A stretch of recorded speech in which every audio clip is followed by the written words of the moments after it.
The Giants-Washington rivalry is one of the oldest in the NFL, and there have been so many classic battles and moments along the way.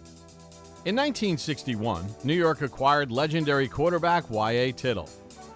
On November 5th, in a game at Yankee Stadium, Tittle and the Giants destroyed Washington 53-0. Y.A. threw for 192 yards and 3 touchdowns, and it remains the widest margin of victory in the series' history. On October 28, 1962, Tittle would have an amazing game when he threw for 505 yards and a record-setting 7 touchdown passes in a 49-34 victory.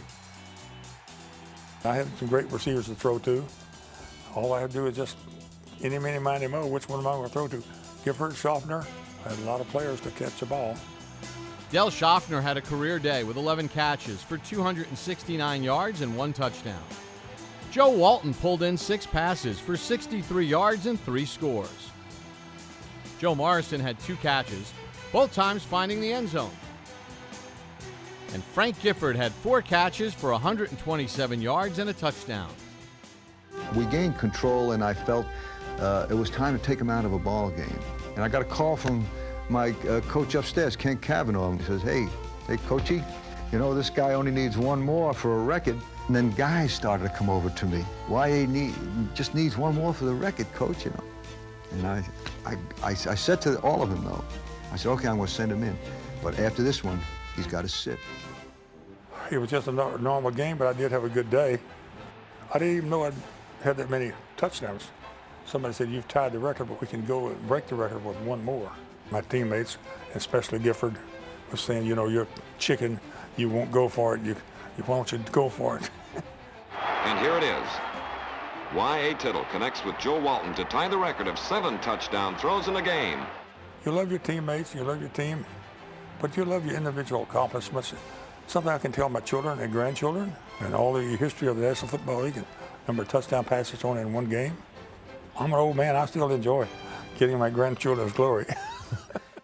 Following the 1963 season, Giants Hall of Fame linebacker Sam Huff would reluctantly be dealt to the Giants' bitter rival. When I was traded from the New York Giants to the Washington Redskins, I never wanted to be traded, okay? I was very happy with playing in New York.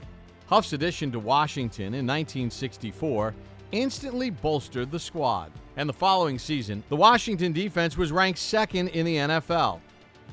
In Washington's second meeting with the Giants in the 1966 season, Sam would get some much-needed redemption against his former team and the coach that traded him. A 1st and 10 at the Redskin 33. And Kennedy is swarmed under by Sam Huff. Huff's sack of Giants quarterback Tom Kennedy would be the least of New York's problems on this November day. The Redskins now have it 2nd and 5 at the Giant 5. Jurgensen to A.D. Whitfield for the first score of the game. Big Blue's depleted defense would get torched the entire game as Washington exploded offensively with touchdown after touchdown, racking up a whopping 72 points. And he is gone. And the score is now Washington 69, New York 41. Allie Sherman numb as his Giants fall behind. When you get a scoring game like that, proves to be the longest game that you've ever been in.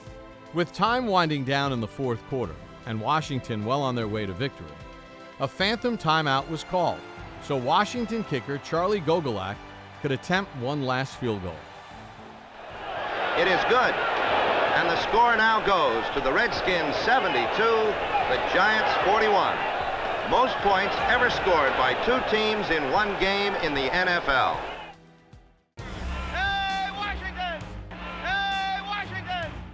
In a November 1970 game, the Giants trailed Washington 33-14 with only 15 minutes left to play. But behind Ron Johnson's 2 fourth-quarter touchdowns, Big Blue would seal the comeback victory. But the rest of the decade of the 70s was dominated by Washington. Led by head coach George Allen, Washington compiled a 14-6 record against Big Blue during his tenure. But in the 1980s, the New York-Washington matchup would become perhaps the most hotly contested rivalry in all of professional sports. Both teams were led by legendary head coaches, Joe Gibbs for Washington, and Bill Parcells for the Giants. During their tenures, the two teams combined to win 7 NFC East Division titles and 5 Super Bowl championships. But it's the 1986 season that Giants fans remember as being the high watermark in this intense rivalry, with the two teams playing 3 times in 1 year. In the first meeting at Giants Stadium, Phil Simms led a balanced attack. Simms, touchdown to Bobby Johnson. And Joe Morris exploded for 181 yards rushing and 2 touchdowns. And this is Joe Morris. Morris is gone.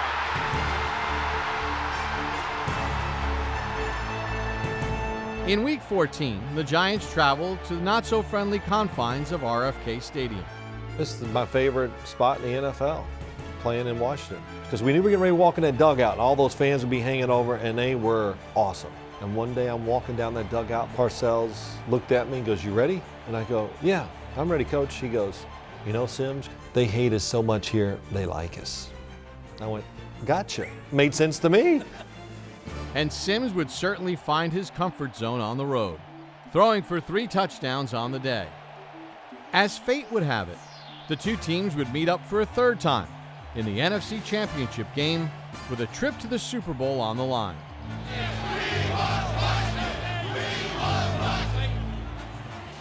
That was our fiercest rival, and that was the team that knew us best, and we knew them best. We respected them the most, they respected us the most, and we loved playing against them. It was going to be physical, and it was going to be a battle.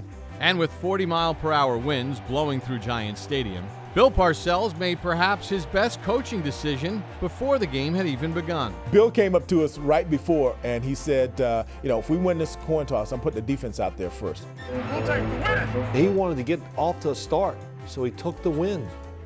You know, who has the courage to do that? In a championship game, not many people. We knew what to expect. It's going to be windy, it's going to be cold, but it's in our home, and it's with our fans, and you don't get much better than that. The Giants won the toss and they're kicking off. And the kick goes way, way out of the end zone. And of course the elements were so much a factor that day and wound up being a tremendous advantage for us. Our ability to do things in the elements that Washington just couldn't do. We drove the ball into a 35 or 40 mile an hour wind for a touchdown. Simms back to throw and get a man open, and it's Lionel Manuel, touchdown Giants. That touchdown drive into the wind was the difference in the game because it took all the time off the clock for them to have the wind advantage. With their aerial attack grounded by the ferocious winds, Washington was forced to rely on their running game. And the results were as miserable as the weather. There's no way they're running the ball consistently and getting 2 first downs in a row. They just weren't going to do it. The Big Blue defense held Washington to 40 yards rushing, while Joe Morris racked up 89 yards and scored the game's final touchdown. You know, Parcells had talked to me about the fact that we were going to have to run the ball and run the ball effectively. So he said, look, gear it up. Morris is going to score. And while Washington's punch just fluttered in the wind, A 27-yard punt. It started off looking like a good kick. The wind took it and just fluttered down. Sean Landeta averaged 42 yards per kick in some of the worst weather Giants Stadium has ever seen. Here's Landeta's punt. That's a great punt against the wind. The Giants are going to down it inside the 5. Great punt by Landeta. 46 yards, was in the air for 5 seconds. Landeta has a career game kicking the ball into the wind. We get field position, they can't run on us. If we were to still playing that game to this day, they still will not score a touchdown. So the Redskins will be going for it here on 4th. The fans are going to get up into it now, and they're going to make it tough for Schrader. Schrader handoff, and Rodgers is stopped. As the clock was winding down, the one thought in my mind was, come a long way from 1976 when we first opened Giant Stadium. And these same fans are cheering us now because we've turned this ship around and we had a dominant year, and this really was a gift for the Giant fans. When you championship, you know you're going to the Super Bowl. It's the greatest feeling in sports. And that feeling would get even better as the Giants would go on to beat the Denver Broncos 39-20 in Super Bowl 21. The Super Bowl champions are the Giants, everybody's dream in football. In the 1990s, New York and Washington would continue their battle for NFC East supremacy. New York swept Washington in 1990 and went on to win another Super Bowl championship in Bill Parcells' final season as head coach.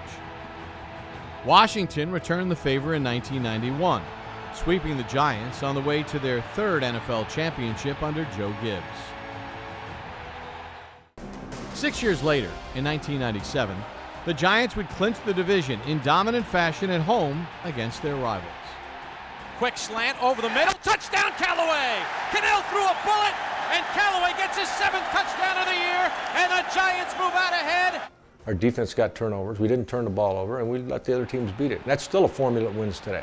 Hostetler over center, looks, throws right, pass intercepted by Sehorn, the receiver fell. Sehorn down the left sideline to the 10, 5, touchdown Giants! Jason Sehorn gets another interception today. In just 1 year, the Giants went from worst to first in the NFC East. And their great turnaround season would win Jim Fossil the NFL's Coach of the Year award. They are the NFC Eastern Division champions. I've never been so proud of anything in my life. That was unbelievable. That was an absolutely fabulous job. We set out and we were going to fight for something, and we fought for it. And I'm going to tell you something, man. It's been a while since it's been like this around here. But you know what? We're back. 2005, New York and Washington would square off at Giants Stadium in a game that had much more at stake for Big Blue than who won or lost. On the Monday before the game, Giants' longtime owner, Wellington Mara, passed away at the age of 89. Several days before his passing, running back Tiki Barber was summoned to Mara's bedside. About midway through the day, I get a call from Ronnie Barnes, who says the Mara family is requesting you come up to their home to see Wellington because they think he's going to pass away. And so I went up there and I got a chance to sit with Wellington for about 2.5 hours or so. And I got a chance to thank him and say a prayer with him and really feel connected. The week goes on, we're playing Washington, and there's a break in the clouds, and there's this little sunbeam of light. And Tom is walking by me as we're stretching. I said, "Hey, Coach, that's Wellington looking down on us." And he said, "You know, Tiki, I think you're right." Prior to the game, Mara's granddaughter, Kate, sang the national anthem, and the team paid tribute to its patriarch.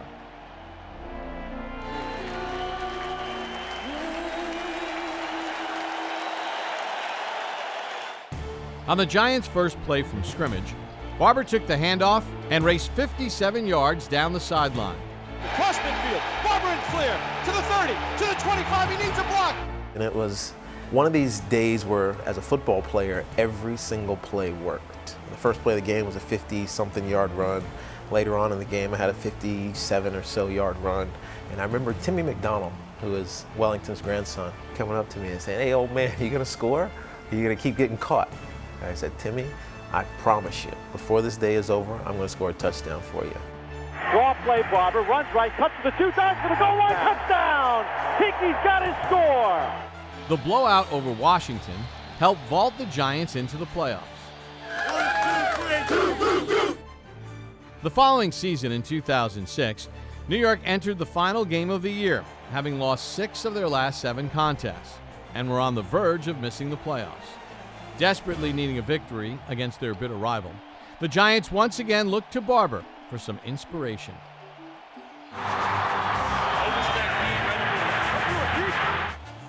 First and 10 for the 45.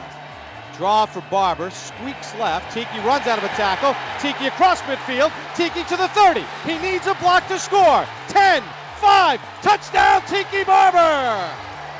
55 yards! Tiki's got 2 and the Giants widen their lead. In a performance for the ages, Tiki rushed for a franchise record 234 yards and 3 touchdowns, leading the team to a 34-28 victory and into the postseason. 2nd and 5 from midfield. Hand off Barber. runs right, finds his way through a hole to the 40, 35, 30. Barber to the 20, being chased from behind to the 10, to the 5. Touchdown, Tiki Barber. Over 200. 50 yards. His second 50-plus run tonight. 227 yards for Tiki tonight. After a rocky start, losing their first 2 games of the 2007 season, the Giants headed to Washington, desperately needing a win against their division rivals. Go into Washington that third game, we're down at halftime, but in the second half we get some big plays. Manning takes the snap, blitzes on, he throws it left, he's got Burris, makes his man miss, cuts right to the 20, to the 15. Plaxico catches a little slant for a touchdown, we take the lead. To the 10, to the 5, touchdown, Plaxico Burris!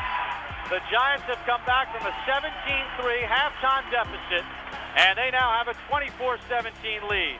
Clinging to a 7-point lead late in the game, with Washington threatening to score, the Giants' defense would be put to the ultimate test, a goal line stand.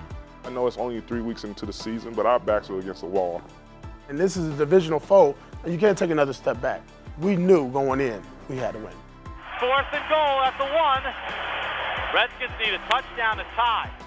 Do your assignment. Everybody lock in. I remember everybody just saying, just do your job, right? That's a TC type quote, right?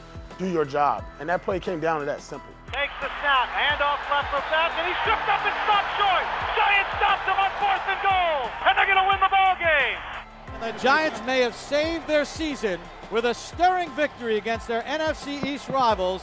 That dramatic victory seemed to inspire the Giants for years to come, and they'd go on to win 6 of their next 7 meetings with Washington.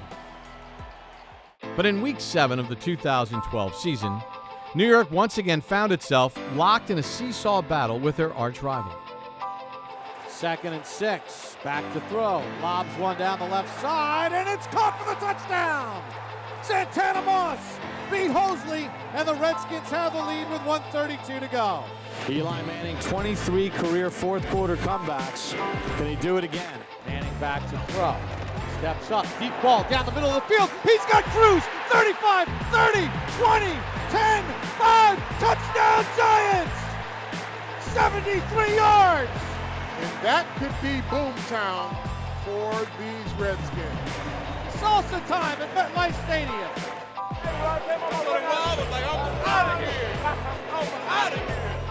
In a thriller, the Giants beat Washington 27-23. The scene would change to the nation's capital for a Thursday night matchup against Washington. This time, Eli Manning had his sights set on a different target. Manning back to throw into the end zone, and a leaping catch is made for the touchdown. It's Larry Donnell again. Manning back to throw. He lobs one right for Donnell, who makes the catch for the touchdown. Larry Donnell with 3 touchdown catches. It is over. The Giants knocked out the Redskins tonight. And in 2019, Daniel Jones delivered the dagger with a thrilling game-winning touchdown drive in overtime. Takes the snap, he's back to throw. Fires one right, touchdown Giants! Peyton Smith, and they win it in overtime! Jones' 5th touchdown pass of the ball game, and the Giants are victorious